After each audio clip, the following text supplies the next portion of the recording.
Assalamualaikum warahmatullahi wabarakatuh. Kami dari kelompok 6 akan melakukan presentasi karya tulis ilmiah dengan judul Pengaruh Perubahan Zaman terhadap meningkatnya angka cyberbullying di kalangan remaja. Sebelumnya kami akan memperkenalkan diri dahulu. Nama saya Alisa Sukmar Ramdhani, NRP 501920178. Saya Sukma Putra Pangayom, NRP 5019201088.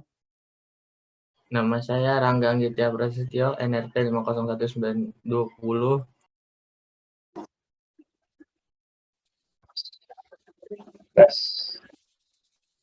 Nama saya Wiradi Brata, NRP 5019201107. Saya Anggiokti Kusumawardani, NRP 5019201119. Saya Rifatul Sukma, NRP 5019201127. Abstrak. Penelitian tentang pengaruh perubahan zaman terhadap meningkatnya angka cyberbullying di kalangan remaja bertujuan untuk mengetahui arti dari cyberbullying yang terjadi di kalangan remaja, untuk mengetahui pengaruh cyberbullying di kalangan remaja, serta untuk mengetahui alasan pelaku melakukan cyberbullying. Metode yang dilakukan adalah dalam penelitian ini adalah kuesioner menggunakan sarana Google Form yang berisi 7 pertanyaan dengan rincian pertanyaan 6 tertutup dan 1 terbuka. Dengan sampel penelitian sebanyak 24 orang mahasiswa dengan rentan usia 18 sampai 20 tahun. Berdasarkan hasil pengolahan data, 79,2% responden menyatakan mengetahui tentang cyberbullying dan 20,8% menyatakan hanya pernah mendengar, kemudian 75% responden tidak pernah dan 25% sisanya mengalami sendiri peristiwa cyberbullying. Kegiatan cyberbullying ini dapat dihindari dengan berbagai cara, seperti memberikan sanksi kepada pelaku, tidak mencampuri urusan orang lain, tidak membancing emosi orang lain pada saat menggunakan internet, dan yang tidak kalah penting yaitu dengan menyadarkan diri kita sendiri untuk dapat menghindari perilaku tersebut. Seperti yang kita ketahui, dampak yang diterima oleh korban bukanlah hal yang sepele yang menyebabkan kematian dan gangguan mental yang secara serius bagi korban. Maka dari itu, marilah kita untuk menggunakan media sosial dengan bijak dan sesuai dengan kebutuhan masing-masing individu. Lalu di sini ada kata kunci. Yang pertama ada cyberbullying, gangguan mental, media sosial, remaja. Bab 1 pendahuluan. Latar belakang. Latar belakang sendiri adalah remaja adalah individu yang sedang pada masa berkembang menuju dewasa. Perkembangan remaja dapat ditandai dengan mulai memisahkan diri dari orang tua dan lebih condong ke arah teman sebaya. Bagi remaja, hubungan dengan teman sebaya merupakan bagian paling besar kehidupannya, menurut kutipan dari Sunrock 2003. Dalam hubungan teman sebaya ini tidak terlepas dari yang namanya penolakan dikarenakan beberapa sebab, sehingga memberi pengaruh buruk pada perkembangan psikologisnya. Di sini adalah bullying adalah sebuah kegiatan menyalahgunakan kekuasaan atau tanda kutip kekuatan yang bertujuan untuk menyakiti orang lain baik dalam bentuk fisik, psikis, atau perkataan hingga sang korban seringnya merasakan sakit, depresi, atau terjebak dalam keputusasaan. Namun, seiring dengan berjalannya waktu dan perubahan zaman, kemajuan teknologi pun berkembang dengan pesat. Keadaan ini membuat permasalahan baru yang timbul dalam bentuk intimidasi yang dilakukan melalui teknologi informasi yang dikenal dengan cyberbullying yang kebanyakan dilakukan oleh remaja. Intimidasi yang dilakukan secara langsung maupun melalui teknologi informasi memiliki dampak psikologis yang perasaan sedih hingga percobaan bunuh diri yang dilakukan oleh korban cyberbullying. Dampak yang dirasakan oleh korban bukan main-main. Menurut pengakuan dari korban cyberbullying, tingkat gejala depresi yang dirasakan lebih besar dibandingkan siswa yang hanya mengalami penindasan tradisional. Cyberbullying mengacu pada perilaku agresif yang dilakukan dengan tujuan membahayakan dan menakuti orang melalui media komunikasi. Bentuk cyberbullying yang paling umum dilakukan adalah membuat komentar kasar, menyebabkan berita bohong yang diajukan pada seseorang, dan membuat komentar dengan yang maksud mengancam korban secara online.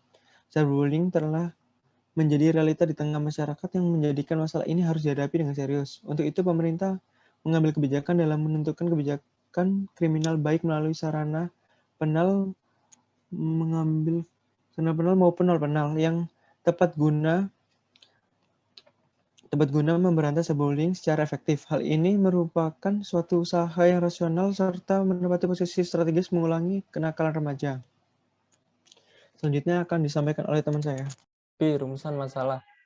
Adapun beberapa rumusan masalah yang akan dibahas dalam karya tulis ini berdasarkan latar belakang tentang peran lingkungan terhadap cyberbullying di kalangan remaja meliputi 1. Apa yang dimaksud dengan cyberbullying? 2. Bagaimana pengaruh cyberbullying pada kalangan remaja? 3. Apa yang menjadi alasan pelaku melakukan bullying? C. Tujuan. Berdasarkan latar belakang masalah yang telah dijabarkan di atas, maka dapat dirumuskan beberapa masalah antara lain 1. Untuk mengetahui arti dari cyberbullying yang terjadi di kalangan remaja. 2. Untuk mengetahui pengaruh cyberbullying di kalangan remaja. 3. Untuk mengetahui alasan pelaku melakukan bullying. D. Metode penelitian. Untuk menunjang artikel penelitian kami, maka kami menggunakan metode survei kuesioner. Survei kuesioner adalah teknik pengumpulan data dengan cara mengajukan pertanyaan tertulis untuk dijawab secara tertulis pula. Survei kuesioner merupakan kumpulan pertanyaan-pertanyaan yang tertulis digunakan untuk memperoleh informasi dari responden tentang pendapat pribadinya atau hal-hal yang mereka ketahui. Untuk selanjutnya dilanjutkan oleh teman saya. Manfaat. Penulisan artikel ini diharapkan mampu memberikan manfaat yang berguna, seperti yang dijelaskan di bawah ini. A. Bagi pembaca untuk menambah wawasan cara menekan angka cyberbullying yang terjadi di lingkungan sekitar dan dampaknya yang diterima oleh korban yang sangat serius. B. Bagi akademisi perguruan tinggi, penelitian ini diharapkan dapat memberikan masukan informasi dan referensi kepada pimpinan universitas serta jajaran pimpinannya. Di bidang akademik, sebagian evaluasi dalam pencarian solusi terhadap masih banyak terjadi peristiwa cyberbullying terjadi di lingkungan akademisi. Selanjutnya, F. Kajian pustaka. Kemajuan teknologi dan luasnya akses internet telah merevolusi cara manusia terhubung dan berkomunikasi dan kehidupan satu dengan yang lainnya. HC et 2016, seiring dengan kemajuan dan perkembangan teknologi informasi tersebut, remaja sebagai pengguna cenderung lebih banyak menghabiskan waktu di dunia maya. Internet menyediakan segala macam informasi baik sosial maupun yang lain. Informasi tersebut ada yang mengandung muatan positif, tetapi juga ada yang mengandung muatan negatif, berdampak serius serta menjadi pemicu kenakalan kalangan remaja. Salah satu dampak negatif internet cyberbullying. Bullying adalah sebuah situasi di mana terjadi penyalahgunaan kekuatan atau kekuasaan yang dilakukan oleh seseorang atau sekelompok sejiwa. 2008. Istilah bullying juga dikenal sebutan penindasan, yaitu tindakan intimidasi dilakukan baik secara fisik, verbal, sosial, dan psikologis yang dilakukan dengan berhadapan secara langsung. Floroso 2007, cyberbullying yang terjadi pada kalangan remaja merupakan bentuk baru dari bullying yang telah menarik perhatian banyak peneliti dalam beberapa tahun terakhir. Hal tersebut karena rasio remaja pengguna internet telah meningkat dengan cepat, terutama di situasi jaringan sosial, chat room, dan aplikasi pesan instan. Remaja yang dimaksud adalah remaja yang sedang merasakan rasa solidaritas dan mencari identitas melalui aplikasi tersebut. Anderson et. 2014. Selanjutnya akan disampaikan oleh teman saya. Bab 2. Dasar teori. 1. Cyberbullying. Cyberbullying sama seperti bullying sosial umumnya, yaitu merupakan intimidasi yang dilakukan di dunia maya. Bentuknya bisa berupa ejekan, ancaman, hinaan, ataupun hacking. Media sosial yang digunakan biasanya platform chatting, platform game, dan lain sebagainya. Karena cyberbullying ini terjadi tidak secara langsung, hal ini mengakibatkan identitas pelaku maupun korban tidak jelas. Bahkan mereka biasanya menggunakan kode anonim untuk menutupi identitasnya. Perbedaan cyberbullying dengan bullying adalah tempat di mana seorang pembuli tersebut melakukan intimidasi, ancaman, dan sebagainya kepada korban. Cyberbullying ini lebih mudah dilakukan daripada bullying, karena pelakunya tidak perlu berhadapan langsung dengan target. Korbannya juga sering melaporkan kepada pihak yang berwajib, yang mengakibatkan banyak anak-anak di luar sana terkena cyberbullying, namun tanpa diketahui oleh orang tuanya. Fenomena ini banyak bermunculan di kalangan remaja dan bisa berakibat fatal berupa bunuh diri. Dampak secara mental bagi korbannya bisa merasa kesal, malu, bodoh, bahkan marah. Dampak secara emosionalnya bisa kehilangan minat pada hal-hal yang disukai dan secara fisik bisa mengalami gejala sakit kepala. Cyberbullying ini memiliki beberapa jenis sebagai berikut. A. Doxing. Doxing ini merupakan perilaku menyebarkan informasi pribadi seseorang secara online. Biasanya doxing ini dilakukan dengan membuka akun email target untuk mendapatkan lebih banyak informasi pribadi. Hal ini biasanya dilakukan untuk mempermalukan, menfitnah, melecehkan, atau menjelekkan nama korban. B. Peniruan identitas. Ini dilakukan dengan meniru identitas seseorang dengan membuat akun palsu. Seperti mengaku menjadi seseorang yang sebenarnya target telah memiliki akun yang lain. Terlebih, kalau hal tersebut dilakukan dengan memposting sesuatu yang akan mengakibatkan nama korban jelek. D. Cyberstalking merupakan tindakan melacak atau memantau aktivitas seseorang secara online di dunia maya menggunakan internet. Biasanya bertujuan untuk mengganggu target. Utami, Yana Korea 2013. 2. Media sosial. Pada dasarnya, media sosial merupakan perkembangan mutakhir dari teknologi perkembangan web baru berbasis internet yang memudahkan semua orang untuk dapat berkomunikasi, berpartisipasi, saling berbagi, dan membentuk sebuah jaringan secara online, sehingga dapat menyebarluaskan konten mereka sendiri. Sesuai dengan pendapat Zarela, media sosial adalah situs yang menjadi tempat orang-orang berkomunikasi dan teman-teman mereka yang mereka kenal di dunia nyata dan di dunia maya. Berdasarkan penjelasan di atas, dapat disimpulkan bahwa media sosial merupakan salah satu bentuk perkembangan dari adanya internet. Media sosial seseorang dapat saling terhubung dengan setiap orang yang tergabung dalam media sosial yang sama untuk berbagi informasi dan berkomunikasi. Salah satu bentuk baru dalam berkomunikasi yang ditawarkan dalam dunia internet adalah media sosial. Menggunakan media sosial dalam internet, penggunaan bisa meluaskan perkataan ataupun hal yang dialami, seperti yang diutarakan oleh Kaplan dan Heinlein dalam jurnal internasional. Media sosial adalah sebuah kelompok jaringan berbasis aplikasi dalam internet yang dibangun berdasarkan teknologi dan konsep web 2.0, sehingga dapat membuat pengguna atau user menciptakan dan mengganti konten yang disebarkan. Istilah Web 2.0 digunakan secara khusus untuk menjelaskan teknologi semacam wikis, weblogs, dan media internet lainnya. Web 2.0 penting untuk media sosial karena mampu mempercepat pertumbuhan dari media sosial. Era globalisasi saat ini, perkembangan teknologi semakin pesat. Dengan perkembangan teknologi saat ini, banyak hal yang dapat dikerjakan dengan mudah. Salah satunya dalam hal berkomunikasi.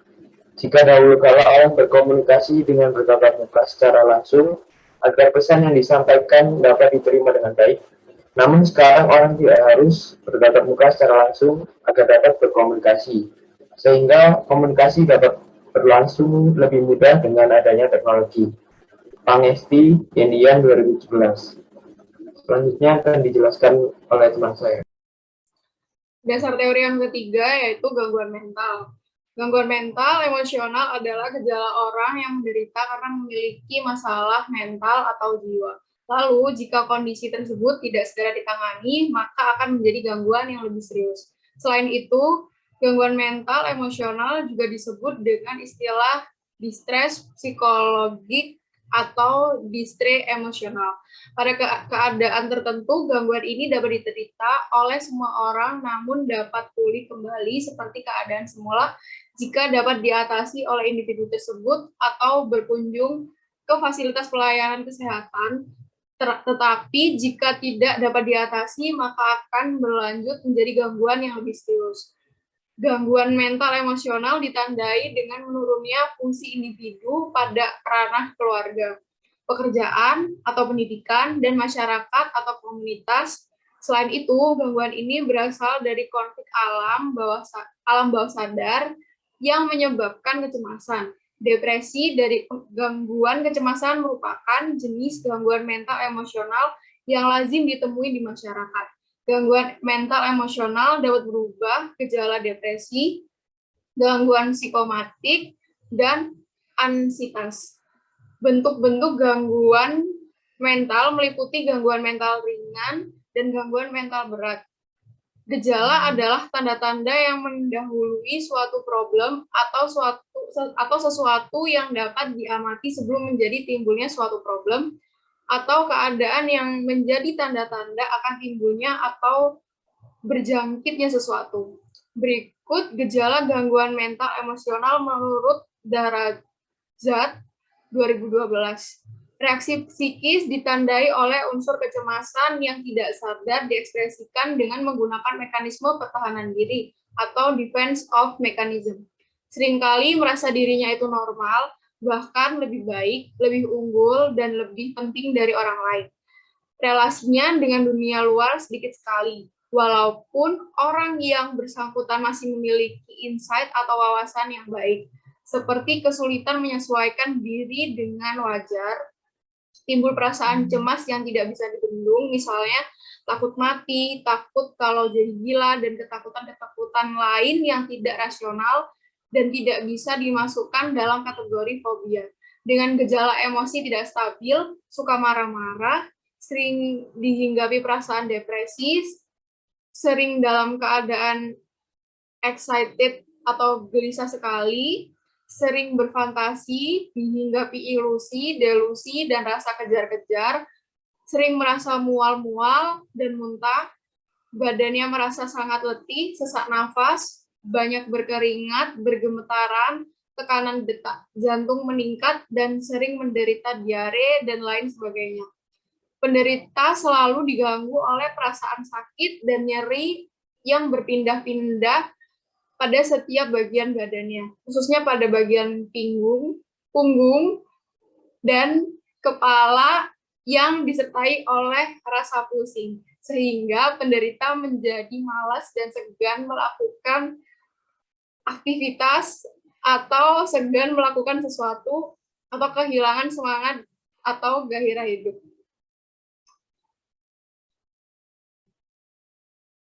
Biasanya diikuti oleh gerakan motorik pada inteleknya lemah, seperti cepat merasa suntuk, malas berpikir, dan lambat dalam mengambil keputusan. Sering mengalami depresi emosional yang biasanya disertai dengan menangis atau suka menangis, nafsu makan menurun, bahkan sampai kehilangan nafsu makan, seks, menderita insomnia, dan muncul gangguan-gangguan pada pencernaan, cenderung egois dan introvert, kehilangan kemampuan dalam berkonsentrasi, mudah dipengaruhi, cepat bingung, semangat sensitif, dan sikapnya selalu antagonistik atau selalu bertentangan dan cenderung negatif. Rizko M. Yapsutur 2019. Selanjutnya, bab 3, hasil dan pembahasan. Yang pertama, temuan penelitian. Sampel data diperoleh dari kuesioner online yang telah disebar sejak Minggu 2 Mei 2021 hingga Senin 3 Mei 2021. Diagram menunjukkan statistik data persebaran perguruan tinggi responden di beberapa daerah di Indonesia. Hasil penelitian ini diperoleh menggunakan metode kuesioner yang dilakukan dengan media Google Form. Melalui kuesioner yang telah disebarkan kepada kalangan remaja dengan rentang usia 18 hingga 20 tahun. Berdasarkan grafik 2.1, didapatkan hasil data bahwa banyak remaja yang sudah paham tentang cyberbullying. Persentase remaja sudah mengetahui apa itu cyberbullying sebanyak 79,2%, sedangkan 20,8% sisanya hanya pernah mendengar tentang cyberbullying. Selanjutnya, berdasarkan grafik 2.2, didapatkan hasil data bahwa banyak orang di sekitar mereka mengalami cyberbullying, tetapi banyak juga yang tidak mengetahuinya.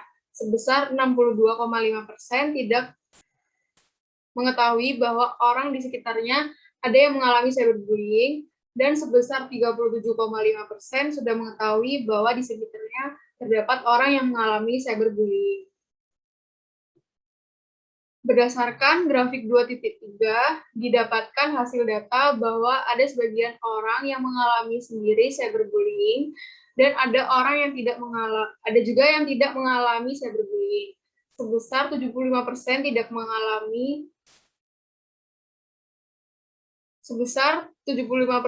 mengalami cyberbullying dan sebesar 25% mengalami sendiri cyberbullying. Berdasarkan grafik 2.4, didapatkan hasil data bahwa kuesioner ini ditujukan kepada kalangan remaja.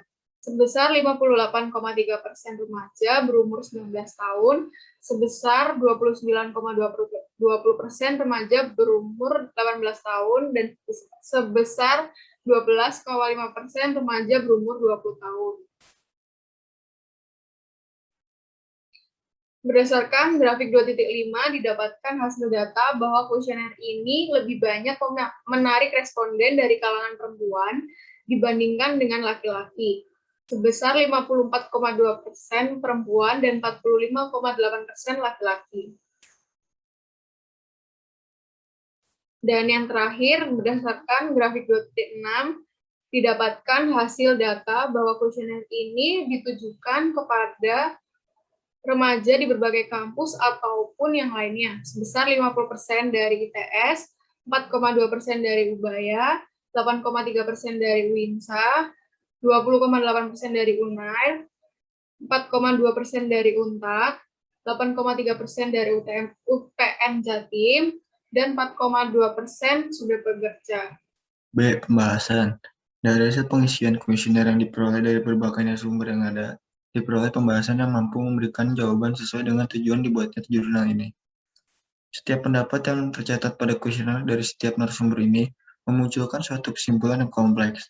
Secara umum, cyberbullying merupakan suatu tindakan bullying yang dilakukan dengan menggunakan media komunikasi dan internet. Beberapa contoh media yang sering ditemui dalam melakukan tindakan cyberbullying ini adalah perangkat keras seperti smartphone, laptop, dan semacamnya. Pelaku cyberbullying ini biasanya melakukan tindakan ini dengan cara berkomentar pada unggahan korban yang dipublikasikan pada aplikasi tertentu, seperti Instagram, Facebook, Twitter, dan sosial media lainnya, yang dimiliki oleh seluruh kalangan remaja di Indonesia. Selain melontarkan komentar pada unggahan korban, pelaku biasanya dengan sengaja mengirim pesan kepada korban dengan tujuan mempermalukan korban dan menghina korban. Sebenarnya, sosial media ada di Indonesia sudah cukup lama. Namun, semakin hari, banyak pengguna sosial media yang menyalahgunakan fungsi dari sosial media tersebut. Pada dasarnya, sosial media diciptakan untuk menghubungkan orang dari jarak yang cukup jauh dengan kita. Selain itu, sosial media juga dapat digunakan sebagai sarana untuk bertukar informasi yang berguna bagi kita semua yang berdampak positif. Meskipun berdampak positif, sosial media juga memiliki banyak pengaruh negatif pada penggunanya, seperti misalnya cyberbullying ini. Hal ini dapat terjadi karena kurangnya edukasi yang dilakukan oleh orang tua dan orang di sekitar kita. Kemudian, memudahkan akses untuk menggunakan sosial media ini juga merupakan salah satu penyebab yang cukup besar adanya perilaku yang tidak terpuji. Kegiatan cyberbullying ini dapat dihindari dengan berbagai cara seperti memberikan sanksi pada pelaku, tidak mencampur urusan orang lain, tidak memancing emosi orang lain pada saat menggunakan internet, dan tidak kalah penting, yaitu dengan menyadarkan diri kita sendiri untuk dapat menghindari perilaku tersebut. Seperti yang telah kita ketahui, dampak yang diterima oleh korban bukanlah hal yang sepele, yang dapat menyebabkan kematian dan memberikan trauma yang mendalam bagi keluarga dan lingkungan sekitar. Maka dari itu, marilah kita untuk menggunakan sosial media dengan bijak dan sesuai kebutuhan masing-masing individu. Bab 3, penutup. Kesimpulan. A. Dari survei yang kami adakan tentang cyberbullying yang terjadi di kalangan remaja dengan rentan usia 18-20 tahun ini, menunjukkan bahwa 6 dari 24 orang yang mengisi kuesioner ini pernah menjadi korban dari cyberbullying. Dapat ditarik kesimpulan bahwa masih cukup banyak dari remaja yang ada di Indonesia pernah mengalami cyberbullying yang dapat menyebabkan pengaruh buruk pada perkembangan psikologisnya. Para pelaku dari cyberbullying ini biasanya dilakukan oleh teman yang dikenal oleh korban maupun orang asing yang sedang menggunakan sosial media. Hal ini harus dihindari agar tidak terus terjadi di Indonesia dan tidak merusak psikologi remaja dalam masa tumbuh kembangnya. Selanjutnya B. Saran. Adapun saran dari kesimpulan di atas adalah 1. Lebih peduli dengan sekitar. 2. Menggunakan media sosial dengan bijak. 3. Memberikan sanksi kepada pelaku cyberbullying. 4. Tidak memancing emosi suatu pihak saat menggunakan sosial media. 5. Mengedukasi tentang cyberbullying sejak dini. Sekian presentasi dari kelompok 6, kurang lebihnya mohon dimaafkan. Wassalamualaikum warahmatullahi wabarakatuh.